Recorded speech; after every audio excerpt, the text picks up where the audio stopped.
इतना बड़ा रिस्क झेलते ऑपरेशन तो सफल हुआ, जिसमें 6 नक्सल मारे गए, दर्जनों गिरफ्तार हुए, 5 SLR 8-3 और भारी मात्रा में बम बारूद बरामद हुआ। क्यों भाई, हम बिहार का है तो हम इंसान नहीं है? बिहार में इलेक्शन नहीं लड़े, बिहार में आप सीट नहीं निकला, क्या हम बिहारी आप तो सपोर्ट नहीं करे? वैसे साहब, अगर आप मेरा वीडियो देख रहे तो आपसे हाथ जोड़ते निवेदन है कि अभी भी समय है, मुझे इंसाफ दिलाए, क्योंकि इस लड़ाई में, इस आंदोलन में, इस भूतहड़ताल में मेरा अबू अम्मी पहले डेट कर चुके हैं, उससे कहीं ज्यादा दर पुलिस से है, क्योंकि पुलिस का हिदायत तो शुरू से यही रहा है कि इसका मेन हीरो तुम हो, बताना ही नहीं है मीडिया में। हम लोग राष्ट्रपति मेडल में लिए, तुम्हारे नाम पे मुआवजा ले लिए, प्रमोशन ले लिए, अब अगर तुम ओपन करोगे तो हमारी राह में बांस हो जाएगा, हमारी नौकरी चली जाएगी, राष्ट्रपति मेडल छीना जाएगा। तो इससे ज्यादा तो इसमें पूरा भूमिका बिहार पुलिस का है। तो ये लोग लिखते दिए होंगे ना कि हमने बिहार में तीर मारा है, नक्सल का एक पूरा टीम सफाया हुआ है। आप राष्ट्रपति मेडल पाने के लिए, प्रमोशन पाने के लिए एक मोहम्मद असलम तो मार दिए, जीते जी उसे दफना दिए। क्या मैं 5000 जवानों का जान बचाता? इतना बड़ा जुल्म किया कि आज मेरे साथ पूरा फैमिली भुगत रहा है, मेरे माँ बाप चले गए इस दुनिया से इस लड़ाई में।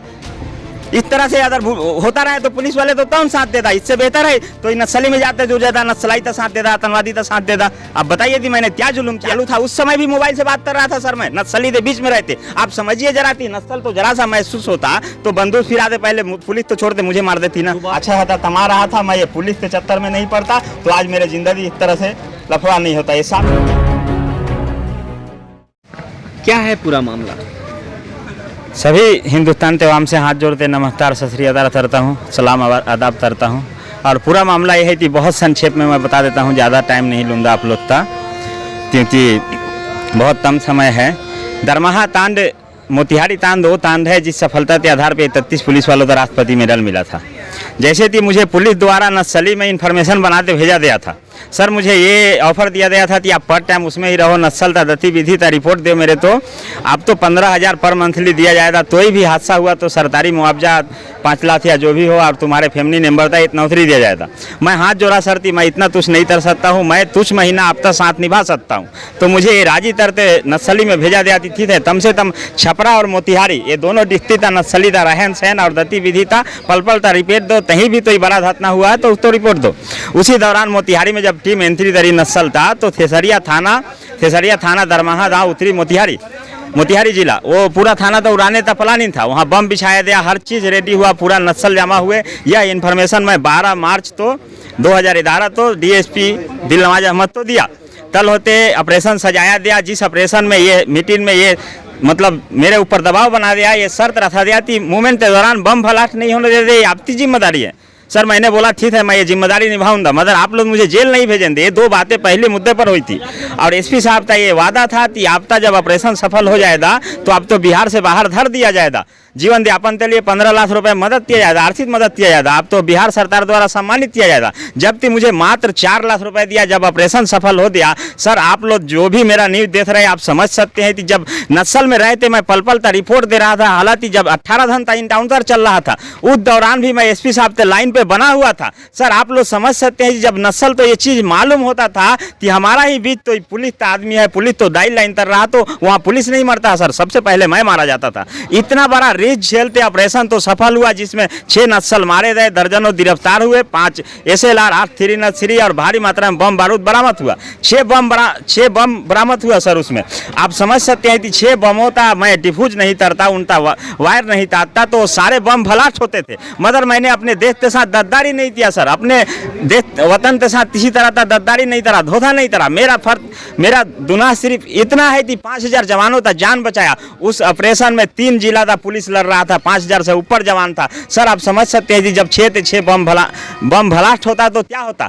जब वो ऑपरेशन सफल हो गया तो मुझे जेल भेजने के लिए मजबूर किया गया, मुझे डराया गया, धमकाया गया, यहाँ तक बोला गया कि अगर तुम ये पर्दाफाश करो दे, ओपन करो दे, तीसरा मेन हीरो तुम थे तो 6 नक्सली के साथ तुम भी मारे जाओ दे। सर, मुझे डराने थे, 2 महीना बोलते जेल भेजा दिया, अभी छोड़ देने से नक्सली मार दे दी, जबकि ये सरासर साजिश था। मेन षड्यंत्र तो ये था कि अगर मैं जेल नहीं जाता तो उस सफलता के आधार पे जो ये 33 पुलिस वाले तो राष्ट्रपति मेडल मिला, जो मेरे पास पेपर के आधार पे है वो मेडल नहीं मिलता, क्योंकि सरासर बोला गया था कि तुम इसका मुख्य सूत्रधार हो, ये कहीं भी बताना नहीं है। ये 33 पुलिस वालों तो राष्ट्रपति मेडल मिला सर। और इस मैटर में सरासर गुनाह बिहार पुलिस का ये है कि मुझे बिहार दौर के सामने पेश नहीं किया। मेरा मानना है सर, मेरा विश्वास है कि जब दौर में तो ये चीज़ तो मालूम होता था कि इसका मुख्य सूत्रधार मोहम्मद असलम था, तो जिस तरह ये 33 पुलिस वाले तो राष्ट्रपति मेडल से नवाजा दिया, प्रमोशन हुआ, तो इस तरह से सरकार मेरे बीवी बच्चों तो इस तरह रोड पे मरने के लिए नहीं छोड़ देती। सर मैं इस मुद्दे पे बड़े बड़े हस्तियों से बात किया कि आप मारे जाएंगे, पुलिस मरवा दे दी। आप तो सर मैं कहना चाहता हूँ कि इस तरह से अगर हम डर जाएंगे तो किसी तो इंसाफ नहीं मिलेगा। आपका साथ था कि मेरा मदद करना है। ओवैसी साहब का क्या प्रतिक्रिया था? जी नहीं, वैसी साहब का छोड़िए ना, वैसी साहब तो हजारों भीड़ में बोलते हैं हम मुसलमानों पे जुल्म नहीं होने देंगे, हम मुसलमानों पे जुल्म होते हुए नहीं देख सकते हैं। मैं पूछना चाहता हूँ उस वैसी साहब से कि अब अगर मुसलमानों पे जुल्म होना नहीं देख सकते, आप मुसलमानों पे शोषण होना नहीं दे सकते, तो पिछले एक मुसलमान 6 महीना से आप तो फोन कर रहा है, आप तो पिए तो फोन कर रहा है, 6 महीना से फोन करने के दौरान मात्र मेरे से 15 या 20 सेकंड बात की, आप इतना बोले वैसी साहब थी आप दारुसलाम जाओ, मैं रहूं या नहीं रहूं आपका काम हो जाएगा। जबकि वहां जाने के बाद 5-7 आदमी से मुलाकात हुआ हैदराबाद, 5-7 आदमी साहब मेरा पेपर देखने के बाद ये बोलते भेज दिए थे बिहार का मैटर है, बिहार का मुद्दा है, हम कुछ नहीं कर सकते हैं। क्यों भाई, हम बिहार का है तो हम इंसान नहीं है? आप बिहार में इलेक्शन नहीं लड़े, बिहार में आपका सीट नहीं निकला, क्या हम बिहारी आप तो सपोर्ट नहीं करे? वैसे साहब अगर आप मेरा वीडियो देख रहे हैं तो आपसे हाथ जोड़ते निवेदन है कि अभी भी समय है, मुझे इंसाफ दिलाए, क्योंकि इस लड़ाई में, इस आंदोलन में, इस भूतरताल में मेरा अब्बू अम्मी पहले डेट चढ़ चुके हैं, बचा है मेरा बीवी बच्चा जिसको मैं दर दर था थोटर था रहा हूँ, तभी इस स्टेट में, तभी इस स्टेट में आखिर हम तब तक दर दर तक होता आएंगे। आपसे हाथ जोड़ते इतने से जितने भी सोशल एक्टिविस्ट मुस्लिमीन मतलब मुसलमानों एक हो जाओ, तो क्या जी जी आज ही मैं उनका एक वीडियो देखा जिसमें यह शब्द बोले, ये जुमला बोले कि मुसलमानों एक हो जाओ, मुसलमानों तैसे एक हो जाओ। आप एक मुसलमान से बात करने के लिए तैयार नहीं है। 6 महीना से गरीब मुसलमान आप तो फोन कर रहा है, 6 महीना से लाचार आप तो फोन। बात हुई थी, बिहार प्रदेश के अध्यक्ष हैं AIMIM, क्या उनसे आपकी बात हुई? जी उनसे बात नहीं हुई, उनका नंबर मिला भी नहीं मेरे पास, डायरेक्ट वैसी साहब का नंबर है, उनका PA का नंबर है। फंसाया गया जानबूझ के। आप ये बताइए जी साहब, जी ये जो बता रहे हैं आप जी, जी। कि आप मुखबिर थे, आपने आपकी वजह से पुलिस को इनाम मिलता है, बहुत बड़ा ऑपरेशन सफल होता है। जी जी। अभी जिस जगह पे आप खड़े हैं जी, हर जगह इंसाफ की बात कर रहे हैं जी, यहाँ तक लाने या इसके पीछे जो साजिश है जिसको आप बता रहे हैं जी, वजह क्या पा रहे हैं और किसको जिम्मेदार मान रहे हैं आप? इसमें अभी पूरा जिम्मेदार हम बिहार पुलिस तो मान रहे हैं, क्योंकि शुरू से लेते अब तक जितना डर मुझे नक्सली से है उससे कहीं ज्यादा डर पुलिस से है, क्योंकि पुलिस का हिदायत तो शुरू से यही रहा है कि इसका मेन हीरो तुम हो, बताना ही नहीं है मीडिया में। हम लोग राष्ट्रपति मेडल में लिए, तुम्हारे नाम पे मुआवजा ले लिए, प्रमोशन ले लिए, अब अगर तुम ओपन करोगे तो हमारी राह में बांस हो जाएगा, हमारी नौकरी चली जाएगी, राष्ट्रपति मेडल छीना जाएगा। तो इससे ज्यादा तो इसमें पूरा भूमिका बिहार पुलिस का है। सर 26 महीना बाद राष्ट्रपति मेडल मिला, जो आप देख रहे हैं, बहुत सारी पेपर है सर मेरे पास, इतना पेपर झूठ नहीं हो सकता है।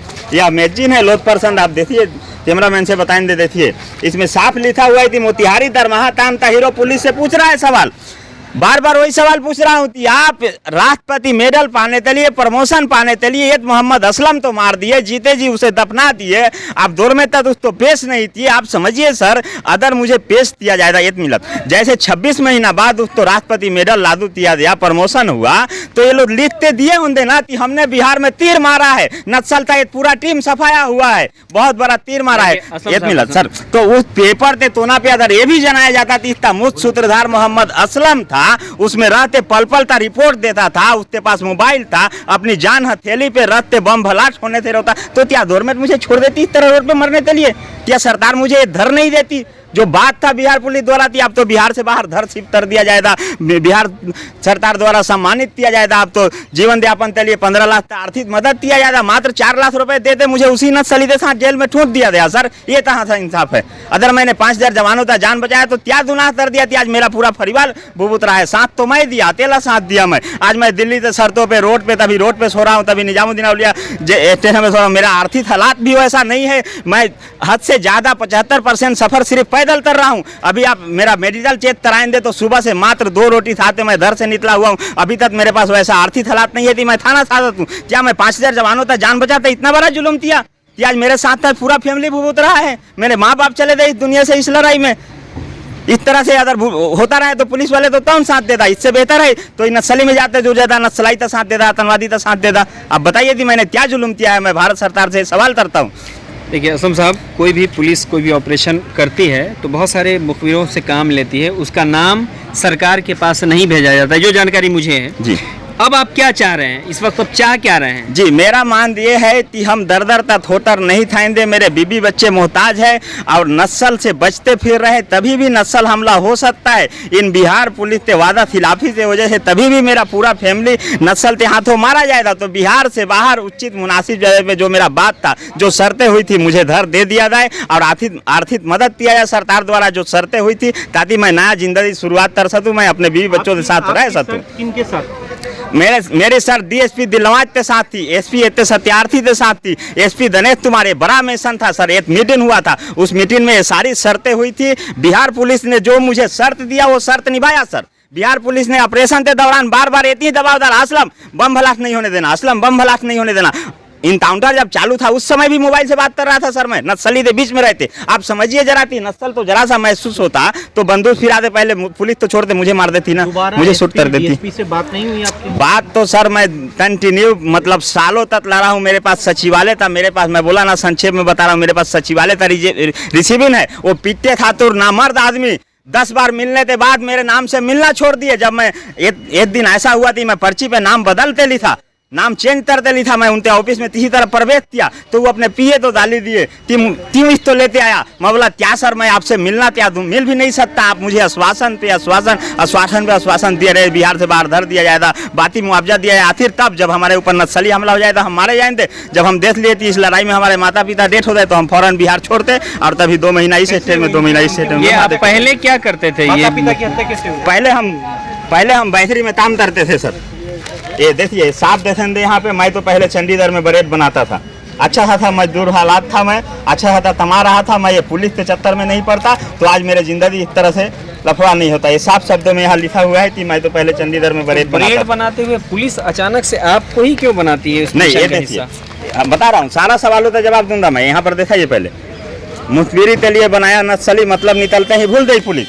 मैं 99 में पंजाब गया था चंडीगढ़ और 2010 में आया था, छोटा मोटा लड़ाई हुआ था, जिस तो कंप्लेन तो लेते डीएसपी दिलवाज साहब तो दिया, पहले थाना में गया, थाना में जाने के बाद थाना में रिश्वत का मान हुआ। मेरे पास वैसा हालात नहीं है, मैं तीन दो रिश्वत, मैं FIR करने जाऊंगा तो रिश्वत आप माने दे तरीका कहाँ से, तो मैं डीएसपी दिलवाज साहब से इसलिए दे आती, वो अपना तो मैं तो वहाँ पे समझा बुझाते, मुझे लालच देते। मैं गरीब घर से बिलम करता हूँ, मेरे अब्बू विकलांग थे, मेरे पास कोई रास्ता नहीं था, चलनसार नहीं था, तो डीएसपी दिलवाज साहब मुझे ये सारी वादे करते, लालच देते, तुम नस्ल में जाओ, नस्ल एरिया क्षेत्र पड़ता है, हम तुम्हें हर महीना पैसे देंगे, सुरक्षा का गारंटी देंगे, ऑपरेशन सफल होने के बाद बिहार से बाहर भेज दें। मैं उनके बातों में आया थी, मेरी गुनाह हुआ, मैं उनके बातों में आया थी, मेरा गलती हुआ और जाते नस्ली के खिलाफ काम किया, इतना बड़ा ऑपरेशन हुआ, जिस सफलता के आधार पे 33 पुलिस वाले को राष्ट्रपति मेडल मिला और मुझे रोड पे मरने के लिए छोड़ दिया। आपकी लास्ट किस अधिकारी से बात हुई है और क्या बात हुई है? लास्ट मेरी डीजीपी पीते ठाकुर से बात हुई है, अभियान आईजी साहब से बात हुई है। कब बात हुई है और क्या बात हुई? ये अब तो 2014 में मैं अब तो कंटिन्यू वहाँ पे